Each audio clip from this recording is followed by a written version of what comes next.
My mother-in-law embarrassed me at my own wedding. You're nothing but a stray cat my son brought home, but when I rose up and lifted my glass, her smirk disappeared instantly. The cold steel of the gun pressed against my palm, its weight a sudden, terrifying counterpoint to the sterile hum of the hospital room.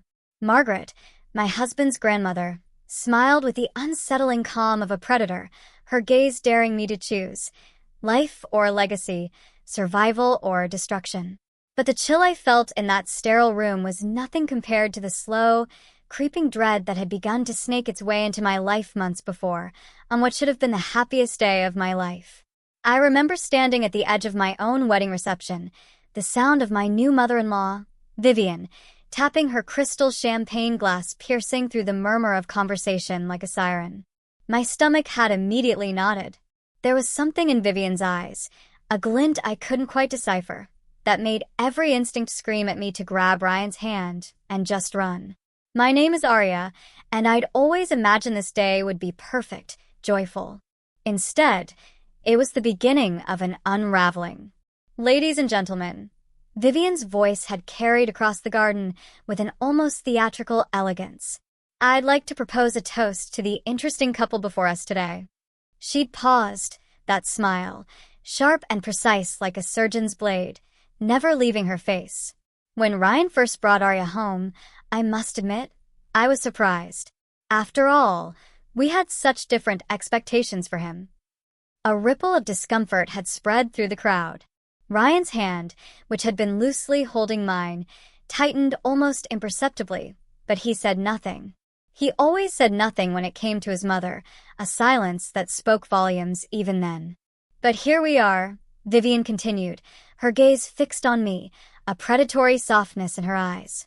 Ryan, darling, you've always had a charitable heart, taking in strays, helping the less fortunate. Remember that mangy cat you insisted on keeping when you were 12?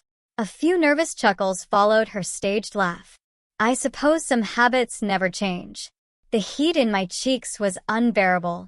The pearl necklace Ryan had given me that morning, a symbol of love, now felt like it was actively choking me. I caught my sister Sophie's eye across the room. She was half rising from her chair, her face a mask of barely contained fury. To the happy couple, Vivian had raised her glass, the clink of crystal unervingly loud. May Ryan's generosity continue to lift up those who weren't blessed with the advantages he's enjoyed. And Arya, dear. She turned that razor smile on me again. Do try to remember where you came from and where you are now. The silence that followed was suffocating, thick enough to be a physical presence. My father, Thomas, was gripping his chair so hard his knuckles had gone bone white.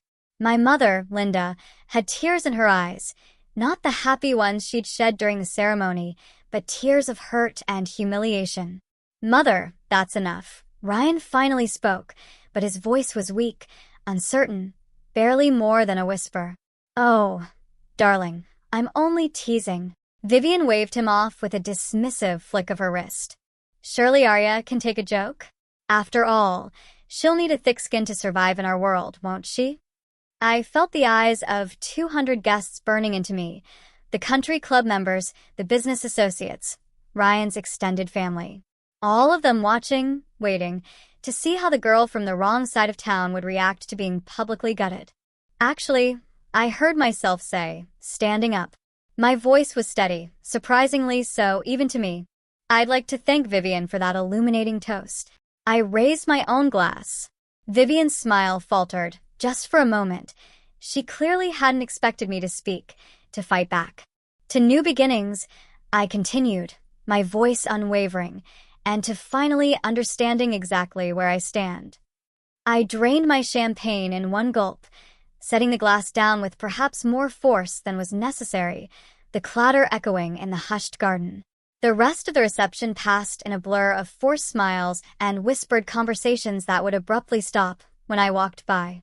Ryan kept apologizing, a constant stream of remorse, but his words felt hollow, like empty promises. He didn't understand that his silence during his mother's speech had said more than any apology ever could. This pattern, this insidious undermining, is a classic example of narcissistic gaslighting, where a manipulator systematically erodes a target's perception of reality and self-worth through subtle denigration and public humiliation, often disguised as jokes or teasing. The goal isn't just to control, but to isolate the target by making them question their own judgment and feel hypersensitive, ultimately reinforcing the manipulator's dominance. Later, as we were leaving for our honeymoon, I caught Vivian speaking to Derek, her business partner. "It's nothing personal," she was saying, her voice low but clear, but someone had to put her in her place before she got too comfortable. I slipped into the car, my wedding dress rustling against the leather seats, the fabric feeling heavy and cumbersome. Ryan started the engine, already launching into another apology about his mother's behavior, but I wasn't listening. Instead, I was thinking about the look in Vivian's eyes during that toast, that chilling mix of contempt and satisfaction. She thinks she's won, thinks she's shown everyone exactly who I am and where I belong. But she's wrong.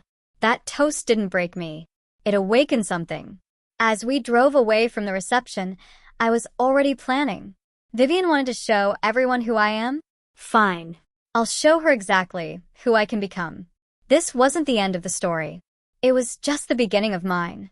The honeymoon glow, the blissful escape from Vivian's orbit, lasted exactly 3 weeks. That's when the first oversight happened, my name mysteriously missing from the guest list at the Hamilton family's annual charity gala.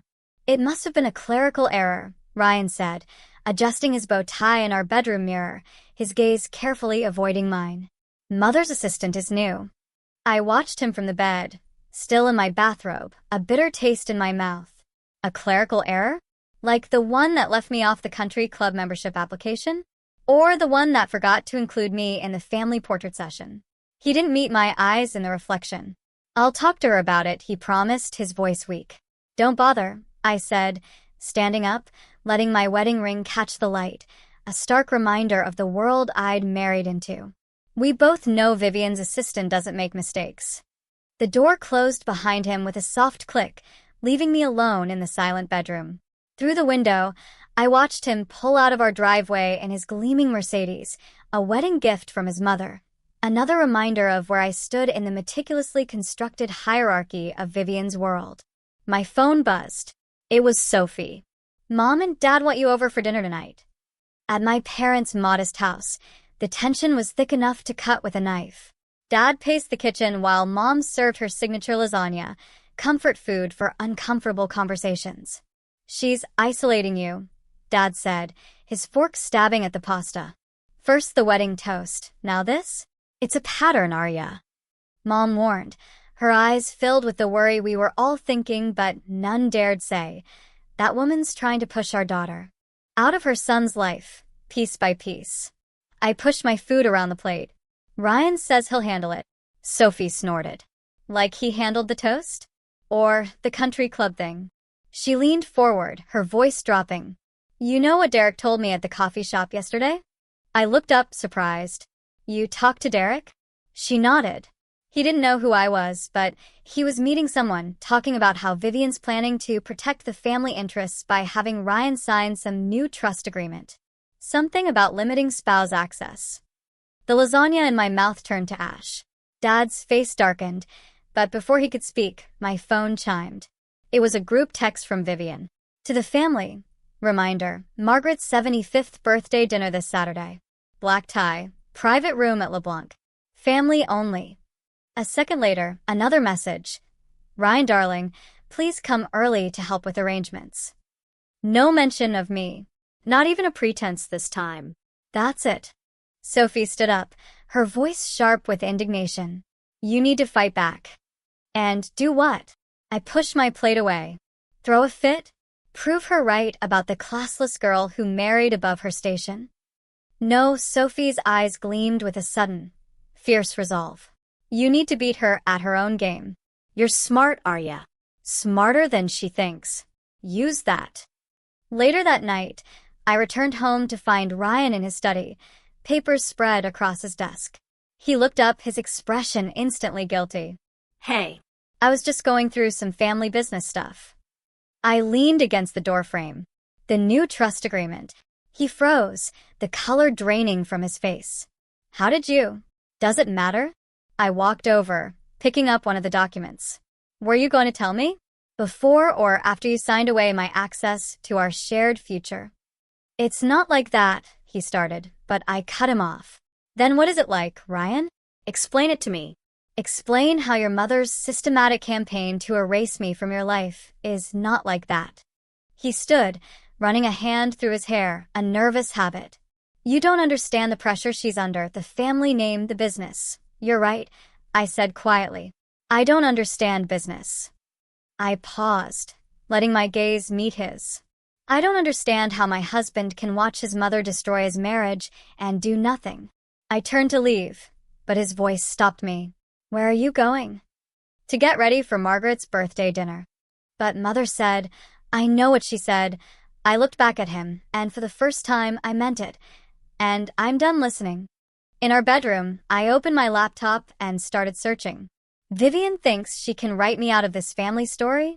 Fine. But two can play at that game. Sophie's right. I'm smarter than Vivian thinks. And if she wants to protect family interests so badly, maybe it's time I took a closer look at exactly what those interests are. Starting with why Derek's been making monthly visits to offshore banks. This intricate web of strategic manipulation, where Vivian orchestrates financial pressures and social exclusions, perfectly illustrates Machiavellian intelligence in social dynamics. Individuals exhibiting this trait often view relationships as transactional and people as pawns in their larger game.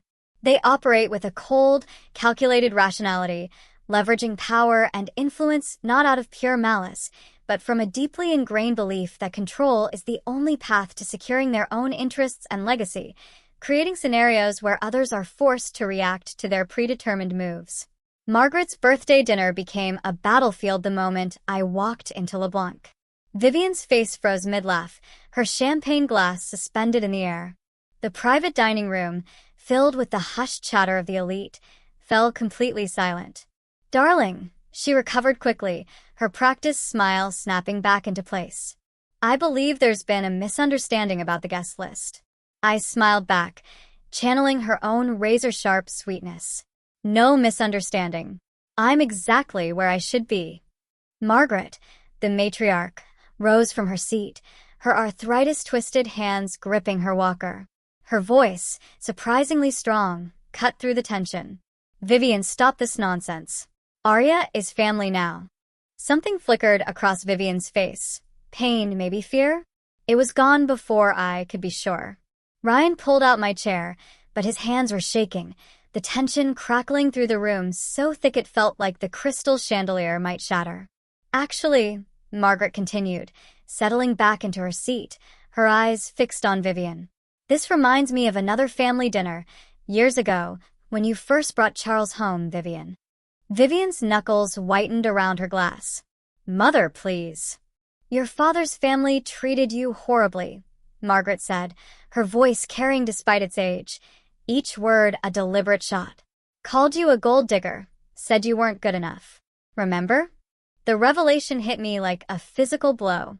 I looked at Vivian, really looked at her, and for a moment, I saw something else behind the perfect makeup and designer dress, a shadow of another woman, who once sat where I was sitting. That was different, Vivian snapped, her composure slipping. Was it? Margaret's eyes were sharp, knowing. You worked as a waitress. Charles came from old money. His mother tried everything to drive you away. Derek cleared his throat uncomfortably. Perhaps this isn't the time. It's exactly the time. Margaret cut him off, her gaze unwavering. Because I watched my daughter transform herself into exactly the kind of woman who once tried to destroy her. The waiter arrived with the first course, his professional smile faltering at the palpable animosity. Nobody touched their plates. I protected this family, Vivian said quietly, dangerously, her voice a low hiss. Everything I've done, every sacrifice, like the sacrifice of sending Charles's family those photos. Margaret's words landed like bombs, echoing in the stunned silence. The ones that ruined his father's political career? Ryan's head snapped up. What photos? Ancient history. Vivian stood abruptly, completely unperturbed. Irrelevant. But I saw it now. The blueprint of her ascent. The foundation of her power. She didn't just marry into this world. She conquered it, destroyed those who stood in her way. You're right, Mother. Vivian's voice had gone cold, flat. I learned from the best. From those who tried to destroy me. And I learned well. She turned to me, her eyes like chips of ice. So believe me when I say, you have no idea what you're dealing with. Actually, I said, pulling out my phone. I think I do. I opened the offshore banking records I discovered. The color drained from Derek's face. Vivian went very still. Monthly transfers to the Cayman Islands. I continued, my voice steady despite the tremor in my hand. Strange patterns in the company's charitable donations. It's amazing what you can find when people think you're too stupid to look. You're making dangerous accusations, Derek warned, his voice tight. No, I corrected him. I'm making observations. The accusations will come from the IRS if these records end up on their desk. Ryan stood up, looking lost, a deer caught in headlights.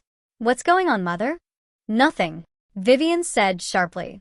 Your wife is trying to cause trouble, like always. Like you caused trouble for Charles's family? I pressed, leaning forward. Is that why he left? Because he discovered what you really are. The slap echoed through the room, sharp and brutal. My cheek burned where Vivian's hand connected, but I didn't flinch. Mother, Ryan shouted, finally finding his voice. Margaret's quiet voice cut through the chaos, steeped in sorrow. You've become everything you once hated, Vivian. Vivian grabbed her purse, her perfect composure cracking at the edges. This dinner is over. Derek, my office first thing tomorrow. She paused at the door, looking back at me, her eyes blazing with a mixture of fury and grudging admiration. You want to play this game? Fine. But remember, I've been playing it longer. After she left, Ryan turned to me, his face a storm of confusion and anger. What have you done? What you wouldn't, I answered. I fought back. Margaret reached across the table, her wrinkled hand covering mine. Be careful, dear. Revenge has a way of changing people. I should know. I watched it change my daughter. I looked down at the banking records on my phone, then at the door where Vivian had disappeared. The woman who crawled her way up from nothing, who destroyed her enemies, who became the very monster she once fought. Was that what I was coming to? The suitcase lay open on our bed, half-packed with whatever I could grab in 10 minutes. Ryan stood in the doorway, his face a mask I no longer recognized. So that's it. His voice was flat, devoid of emotion. You're running away. I folded another shirt, focusing on the crisp edges. Running implies fear. I'm choosing to leave. Because of what happened at grandmother's dinner? Mother apologized. No, I corrected him. She sent a formal note through her secretary, expressing regret for any perceived impropriety. That's not an apology. That's damage control. The bedroom felt smaller than usual, like the walls were closing in. Through the window, I could see Vivian's car pulling up our driveway, right on schedule. She's here to explain everything, Ryan said, a flicker of hope in his eyes. About the offshore accounts, about Charles, like she explained about the trust agreement you were going to sign? I zipped the suitcase closed, the sound sharp in the quiet room. Or about how she's been systematically pushing me out of your life? A knock downstairs. Ryan didn't move to answer it. You're becoming just like her, he said quietly. The words hit harder than Vivian's slap ever did. I turned to face him fully. What? The investigating. The threats. The ultimatums. You're fighting her by becoming her. Before I could respond, Sophie appeared in the doorway, slightly out of breath. Don't go anywhere. You need to see this. She pulled out her phone, pulling up an email. Remember how I said I'd look into Charles? Well, I found something. Something big. The document on her screen was old, but clear enough. A newspaper article from 25 years ago. The headline read, "Local business owner dies in suspicious car accident." That's Charles's father, Ryan said, moving closer, his voice barely a whisper. Read the date, Sophie urged. I did. Then I read it again. This was 3 days after those photos Margaret mentioned, the ones that ruined his political career. Keep reading, Sophie pressed. The article mentioned brake failure, a steep road, no witnesses.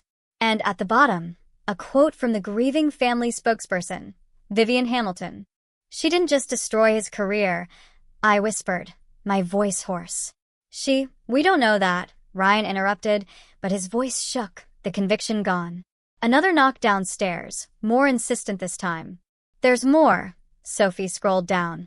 Guess who else died in a car accident with suspicious circumstances? She looked up at us, her eyes wide. The investigator, who was looking into the campaign finance irregularities that those photos exposed. The room spun slightly. I sat on the edge of the bed, my packed suitcase forgotten. Arya? Vivian's voice carried up the stairs, saccharine sweet. We need to talk about this situation like adults.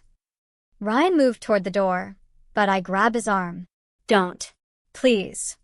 He looked down at my hand, then at the article still displayed on Sophie's phone. For the first time, I saw real fear in his eyes. What do you want me to do? He asked, his voice cracking. Choose, I said simply. For once in your life, choose. Footsteps on the stairs. Sophie positioned herself between me and the door. I can't just, Ryan started. Yes, you can, I said, looking him dead in the eye. Because if you don't, I'm walking out that door. And unlike Charles, I'll make sure I'm not alone on any steep roads. The footsteps reached our floor. Ryan looked at the door, then back at me. In that moment, I saw every choice we'd ever made, every compromise, every silence. And I realized this wasn't just about saving my marriage anymore. It was about survival. Ryan. Vivian's voice was closer now. Darling, is she up here with you, Shay? He took a deep breath, and I watched my husband choose. No, Mother, he called out, his voice steady for the first time in weeks. She's not. And neither am I. He grabbed my suitcase with one hand, my arm with the other. Sophie, is your car out back? She nodded, a slow, triumphant smile spreading across her face. Then let's go, he said, his gaze firm. All of us. As we slipped out the back door, I heard Vivian calling our names, her voice laced with fury. But for once, she wasn't the one in control. For once, we were writing our own story. And this time, I wasn't running away. I was running towards something much more dangerous. The truth. The motel room felt less like a refuge and more like a war room, with papers spread across every available surface. Sophie typed furiously on her laptop, the screen illuminating her determined face, while Ryan paced, phone pressed to his ear. I was staring at a photograph I'd found in Margaret's old albums, Vivian and Charles on their wedding day, looking so young, so in love, before everything went so horribly wrong. Derek's not answering. Ryan hung up, frustration etched onto his features. But his secretary said he cleared his schedule for the next week. Emergency meetings with the board. Sophie looked up, her fingers still flying across the keyboard. They're moving money fast. I've tracked 3 large transfers to different offshore accounts in the last hour. They know we know. I traced the outline of Vivian's smiling face in the photograph. There's something in Vivian's eyes, even then. A hunger. My phone buzzed, a text from Margaret. Vivian's here, asking questions. Be careful. Another buzz, this time from an unknown number. Meet me at the old Hamilton factory. Midnight. Come alone if you want the whole story. D. Ryan read over my shoulder, his expression hardening. It's a trap, obviously. Sophie nodded in agreement. Derek's Vivian's puppet. Always has been. I set down the wedding photo. Maybe that's exactly why we should go. They both stared at me. We. Ryan asked, his eyes wide. You and me. Sophie stays here, keeps tracking the money. If something goes wrong... I trailed off, not wanting to finish the thought. If something goes wrong, I called Dad. Sophie completed it for me, her voice firm. He's got friends in the DA's office.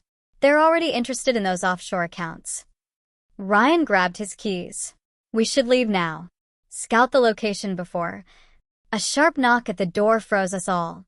Through the thin curtains, we could see a familiar silhouette. "Arya?" Vivian's voice was honey-sweet, dripping with feigned concern. "Darling, I know you're in there. Let's talk about this like family." Sophie quietly closed her laptop. Ryan moved toward the bathroom window, our planned escape route. "I brought something you might want to see," Vivian continued, her voice gaining a subtle edge. "About your father's construction company. Did you know he bid on Hamilton Properties contracts 3 years ago, before you met Ryan?" My blood ran cold. Dad never mentioned this. Such a shame about those anonymous complaints that killed the bid. Cost him nearly everything, didn't it? It would be terrible if history repeated itself. Ryan grabbed my arm as I moved toward the door. "Don't," he whispered, his grip tightening. But I was already putting the pieces together. The timing of Dad's near bankruptcy, the mysterious lost contracts, how convenient it was that Ryan met me just when my family was most vulnerable. 5 minutes, I called out to Vivian through the door. "Alone." "Arya, no." Sophie started. I turned to them both. "Get to the factory. I'll meet you there. And if I don't..." I handed Sophie the wedding photograph. "Look at her eyes. Really look. Then check the dates of every suspicious death around her. Not just Charles's father." The bathroom window slid open silently as they slipped out. I counted to 10, then opened the door. Vivian stood there, elegant as ever, holding a thick folder. "Smart girl," she said, a faint smile playing on her lips. "Finally learning to negotiate." "Show me." She handed over the folder. Inside, I found documents proving everything: how she orchestrated my father's financial ruin, how she positioned Ryan to meet me, how she planned it all years ago. "Why?" I asked, though I already suspected the answer. "Because I needed to know," she said simply. "If you were strong enough. If you could survive what I survived. What I had to become." She smiled, and I saw that hunger from the wedding photo, stronger now. "I made you stronger. Like Charles's family made me stronger. The weak don't survive in this world, Arya.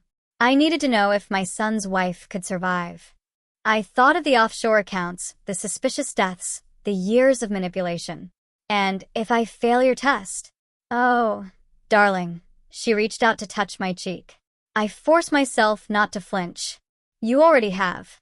The question now is, what are you willing to do about it?" I stepped back, clutching the folder. "I guess you'll find out at midnight." Her smile widened, a glint of predatory satisfaction. "So, Derek reached out. Good. Remember what I said about survival, Arya. Only one of us can." As she walked away, I looked down at the folder in my hands, the evidence I needed, handed over freely. Too freely. That's when I realized this wasn't just about survival anymore. It was about who was really being tested and who was really doing the testing. The old Hamilton factory loomed against the midnight sky, a hulking mass of steel and concrete, a tomb holding who knows how many secrets. Ryan's hand found mine in the darkness, his grip firm, a silent question.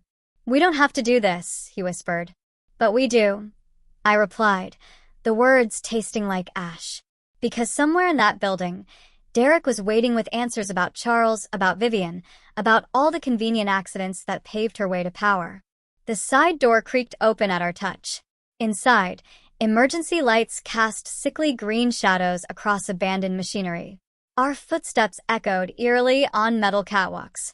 "Derek," Ryan called out, his voice swallowed by the vast, empty space. A figure emerged from the shadows, but it wasn't Derek. It was Margaret, leaning heavily on her walker. "Grandmother?" Ryan stepped forward, confusion warring with concern. "I'm sorry," she whispered, her voice frail, barely audible above the hum of dormant machinery. "She made me choose." More shadows moved. Security guards materialized from every corner, their forms imposing in the dim light.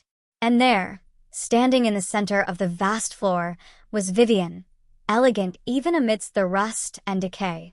Derek stood at her shoulder, like a well-trained dog. "Family," Vivian's voice carried across the factory floor, chillingly calm. "Such a complicated thing, isn't it? I gripped the folder of evidence she'd given me earlier. Sophie's safe. For now, I said, hoping the lie would hold. Vivian descended the metal stairs, each click of her heels like a gunshot, echoing off the metal walls. Though that depends entirely on you. Ryan moved to shield me, but 2 guards grabbed his arms, pinning him. Mother, stop this. Oh, darling, she sighed, a weary dismissiveness in her tone. I'm trying to save you from becoming your father, from choosing weakness over strength. She turned to me, her eyes unreadable. Show them the folder, Arya.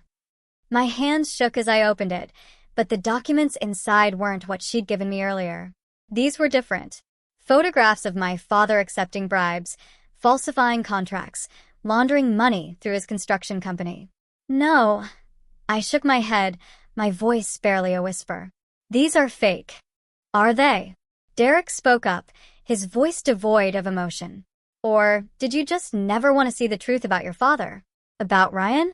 About yourself? What's he talking about? Ryan demanded, struggling against the guards. Vivian produced another folder.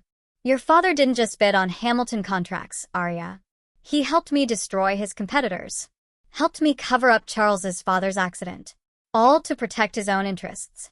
She smiled, a cold, predatory curve of her lips. Like father, like daughter. You're lying. Am I? She challenged. Ask him yourself. The factory door opened again. My father walked in, looking older than I'd ever seen him, his shoulders slumped, his gaze fixed on the floor. Dad. He wouldn't meet my eyes. I'm sorry, sweetheart. I did what I had to do to protect us. To protect you. And now, Vivian continued, her voice resonating with a chilling finality, you'll do what you have to do to protect everyone. She handed me a USB drive. All the evidence of your father's crimes. And Ryan's involvement.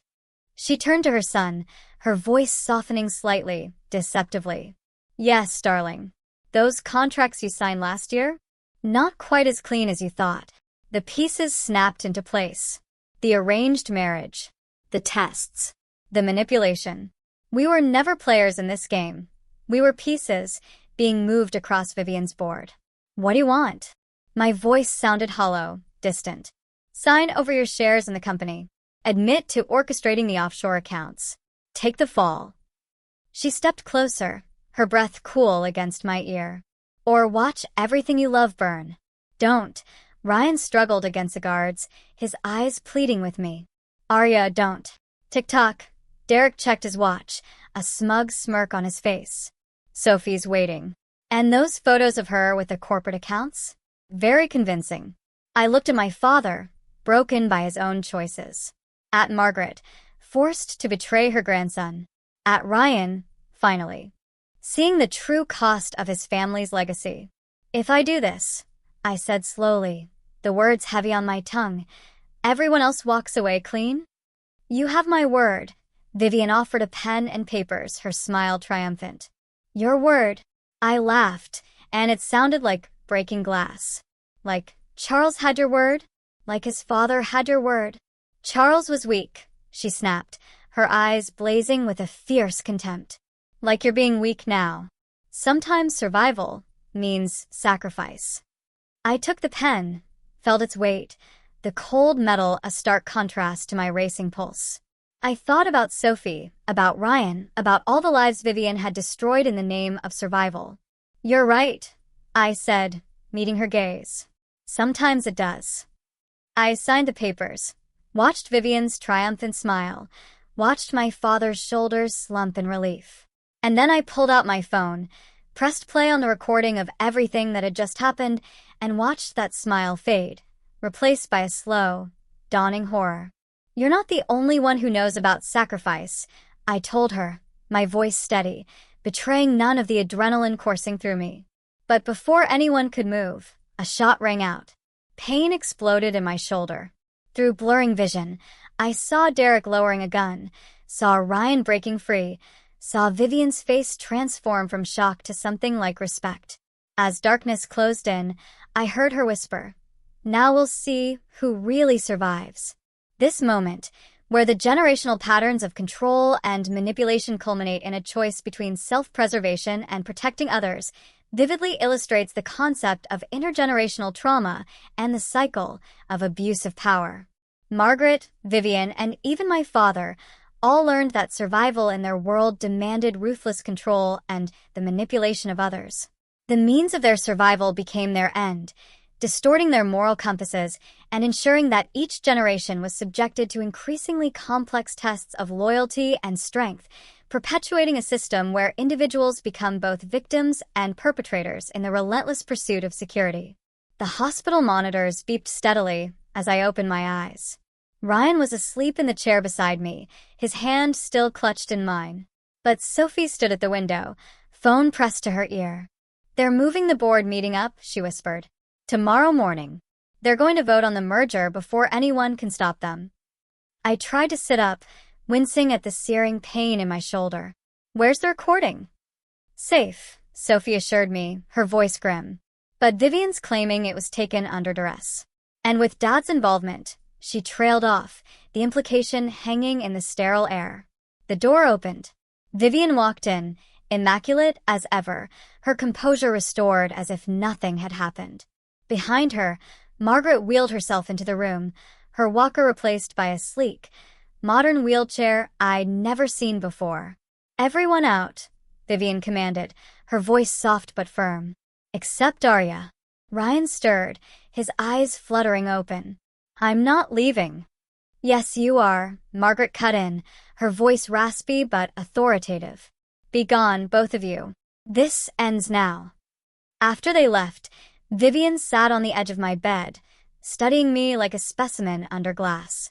"You know what happened to Charles?" she asked quietly. "You killed him." "No." She pulled out an old photograph, a faded image of Charles smiling. "He killed himself. After he discovered what his father had done. The embezzlement. The fraud. The lives destroyed. His precious moral code couldn't handle the truth about his family's legacy." "So you covered it up?" I whispered, a chill running down my spine. "I protected what was mine." Her fingers traced the photograph's edge. "Like you tried to protect your recording. But there's something you should know about survival, Arya. It's not about who's strongest." The door opened again. Derek entered, but something was different. He wasn't carrying himself like Vivian's loyal servant anymore. "Show her," Vivian commanded, a new tension in her voice. Derek handed me a file, insider documents spanning decades, all bearing Margaret's signature. Property transfers, bank accounts, death certificates. "I don't understand," I started. My mother," Vivian's voice turned bitter, laced with a venom I'd never heard from her, "taught me everything I know about survival. About power. She orchestrated Charles's father's accident, arranged my marriage, shaped me into what she needed me to be." She looked at Margaret's wheelchair outside the door, visible through the slightly ajar door. "And now she's doing it again." The truth hit like another bullet, colder than the last. "She's been playing us all for years." I breathed, the pieces finally, horrifyingly, clicking into place. "I've been reporting to her, not Vivian," Derek confirmed, his face unreadable. "Everything. The toast. The exclusion. The contracts. All designed to test both of you." "But why?" I demanded, the pain in my shoulder nothing compared to the ache of betrayal. "Because power without purpose is meaningless." Margaret wheeled herself back in, her voice now clear and strong, full of an unsettling satisfaction. "And family without strength is doomed to fall." She looked at Vivian, then at me. "I had to know if either of you were worthy of the legacy, if you could do what needs to be done. And now," she smiled, a cruel, knowing expression, "now we know." Margaret produced a gun, the same one Derek had used, its cold metal glinting under the fluorescent lights. "One of you walks out of here with everything. The company, the truth, the future." She placed it on my bed between Vivian and me. "Choose." Vivian didn't move, didn't reach for the gun, just watched me with those hungry eyes. And suddenly I understood. This wasn't about survival. It was about breaking the cycle. I picked up the gun, its weight familiar in my trembling hand, and pointed it at Margaret. "You're right.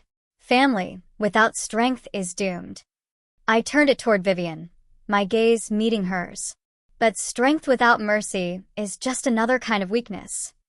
Then I pressed play on my phone. Not on the factory recording, but on the conversation we had just had, the full confession. "Sophie's not the only one who knows how to hack phones," I said, as Margaret's face darkened, her triumphant smile dissolving into a snarl of pure rage. "The board already has this, along with proof of every manipulation, every crime, every test. It's over." "You fool," Margaret snarled, lunging forward, but Derek held her back. "You've destroyed everything." "No."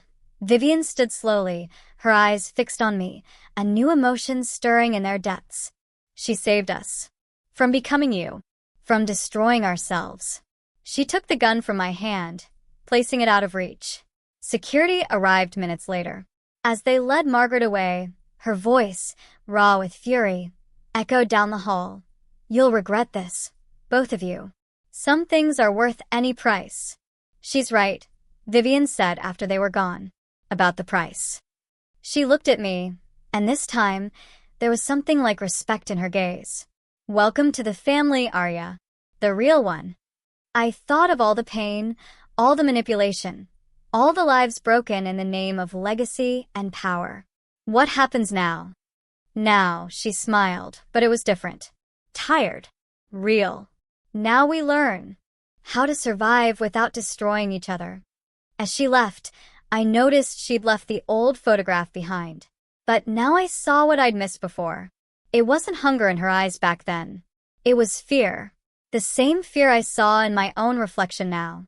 The Hamilton estate sale drew a smaller crowd than expected, a sparse gathering of curiosity seekers and antique dealers. I watched from the second-floor window as strangers picked through generations of carefully curated power, reduced now to price tags and lot numbers. Vivian appeared beside me, her reflection ghosting against the glass, an echo of a life that was. "Margaret's lawyer called," she said, her voice flat. "She's refusing visitors." "Good." We stood in silence, watching an elderly couple examine a crystal vase, the one Vivian had used for her wedding toast at my reception. The memory felt like it belonged to someone else, a distant dream or a nightmare. "I found this in Charles's old study." Vivian handed me a leather-bound journal. "You should read it." The pages smelled of dust and secrets. Charles's precise handwriting filled each page with observations about his family's corruption, his growing horror at discovering the truth. The last entry was dated 3 days before his death. He was going to expose everything, I realized. Not just his father's crimes, but the whole system. "And now you have." Vivian's voice carried no accusation, just tired acceptance. "The board voted this morning. The company is being dissolved. Assets redistributed." Footsteps on the stairs. Ryan and Sophie carrying boxes. My sister's eyes were red-rimmed, but her voice was steady. "Dad's paperwork is all sorted. The DA's office is offering a deal. Take it," I told her. "All of it. It ends here." Ryan set down his box, pulling out an old photograph album. "Look what I found." The images told a story I never saw before. Vivian as a young mother teaching Ryan to walk, Margaret watching from the background, always watching, the slow, insidious transformation of a family into a fortress. "We're selling the house," Vivian announced suddenly, her gaze sweeping across the opulent, yet hollow rooms. "All of it. Starting fresh." "Where will you go?" I asked. She smiled, and for the first time, it reached her eyes. "There's a small town in Oregon Charles talked about retiring to before everything." The elderly couple bought the vase. As they carried it out, sunlight caught the crystal, sending rainbow fragments dancing across the walls. "I've been thinking about what Margaret said," I said quietly to Vivian. "About survival. About strength." I paused, choosing my words carefully. "And I think real strength is knowing when to let go." Ryan took my hand, his fingers intertwining with mine. Outside, The last of the estate sale crowd was dispersing. Soon this house would be empty, its walls no longer echoing with decades of manipulation and fear. "There's something else you should know," Vivian said, her voice barely a whisper. "About your father's company. The contracts weren't all Margaret's doing. Some of them, I chose those targets myself, including your father." The admission should hurt more than it did, but looking at her now, I saw something I never expected: remorse, or perhaps just profound weariness. "Why tell me this?" "Because survival isn't just about living through something," she said, her gaze steady. "It's about what you become while surviving." Sophie appeared with more boxes, but stopped short, sensing the moment. The four of us stood there, surrounded by the dismantled pieces of a dynasty built on fear and control. "I found this too." Ryan pulled something from his pocket. "My pearl necklace from our wedding day. Thought you might want it back." I took it, felt its weight, its smooth, cool surface. Then I walked to the window, opened it, and let the pearls fall. They scattered across the driveway like drops of rain, a gentle, quiet rebellion. "Mother would call that wasteful," Vivian observed, a faint ghost of her old self in her tone. "No," I corrected her, watching the pearls disappear into the gravel. "She'd call it weak." But she was wrong about a lot of things. Later, as the sun set on the empty house, painting the sky in shades of orange and purple, I found Charles's journal again. There was a line underlined near the end: "The greatest victory isn't in destroying your enemies, but in refusing to become them." I left the journal on Margaret's old desk. Let the next owners find it, or not. Some stories need to end for others to begin. As we locked up for the last time, Vivian paused on the porch. "You know," she said, her eyes fixed on the horizon, "she'll never stop. Even from prison, Margaret will try to rebuild." "Let her try," I said, stepping off the porch, feeling the solid ground beneath my feet. "We have something stronger than her kind of power now." "What's that?" she asked, a genuine curiosity in her voice. I looked at Ryan, at Sophie, at the woman who was my enemy, and now, something else. Something complicated and real. "The truth," I answered. "And each other." We walked away from the Hamilton estate together, leaving behind empty rooms filled with echoes of vengeance. Some of them might follow us.